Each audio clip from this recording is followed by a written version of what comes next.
The topic is solving linear equations with fractions. So let's do this example. Solve for x. 2 over 3x plus 5 is equal to 6x minus 7 over 2 minus 1/4. Alright, so what we're using, we're going to be using this definition as the first thing. But remember, when you add fractions with the same denominator, all you do is add the numerator. And the denominator stay the same. So what does that mean? We're going to be using this property like going backwards, right? We're going to use the formula going backwards. What do we mean with that? What we mean is we want to break this in two fractions. So how do we do that? 2 over 3x plus 5 is equal, if you break it, means you're going to get 6x over 2, which is same thing as 6 over 2x.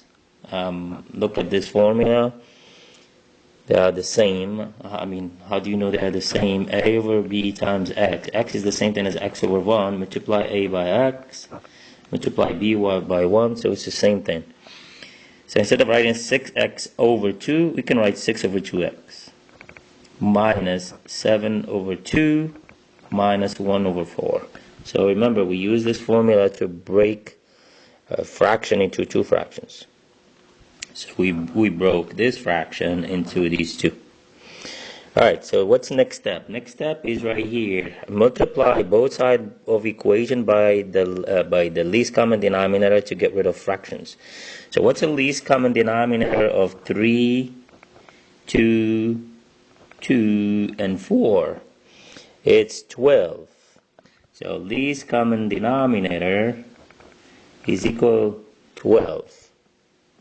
So what do? We multiply the left side by 12 and the right side by 12.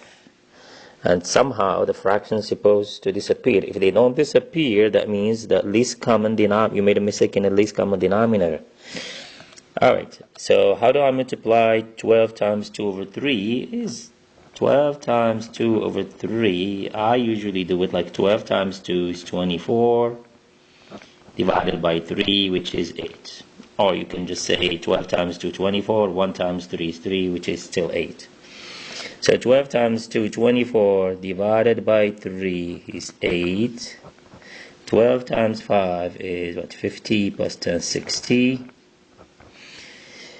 12 times 6 is 60, 72, divided by 2, 36.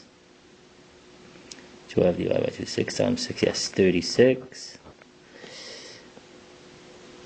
12 times 7 divided by 2, use your calculator. This is another way of doing it. Instead of doing 12 times 7 over 2, instead of multiplying 12 times 7 getting a big number, you can divide first. 12 divided by 2 is 6 times 7, which is 42 if you don't have a calculator.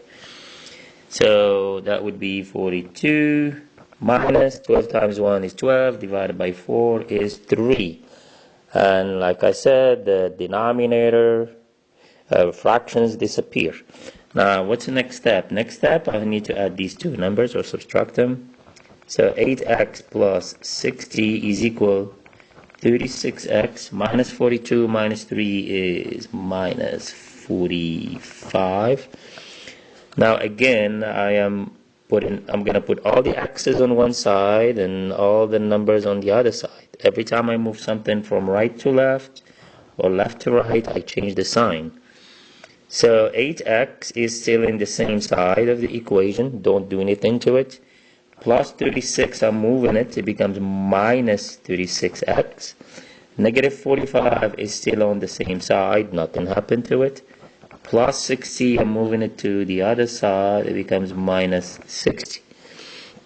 Now 8x minus 36x is negative 28x.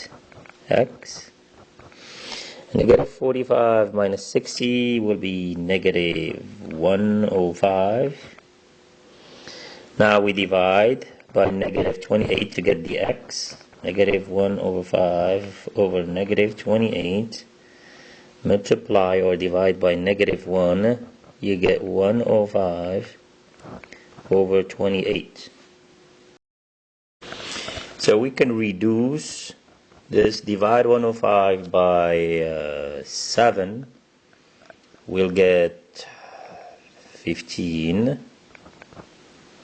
Divide 28 by 7, you get 4. So the solution is 15/4. And that's it for this example.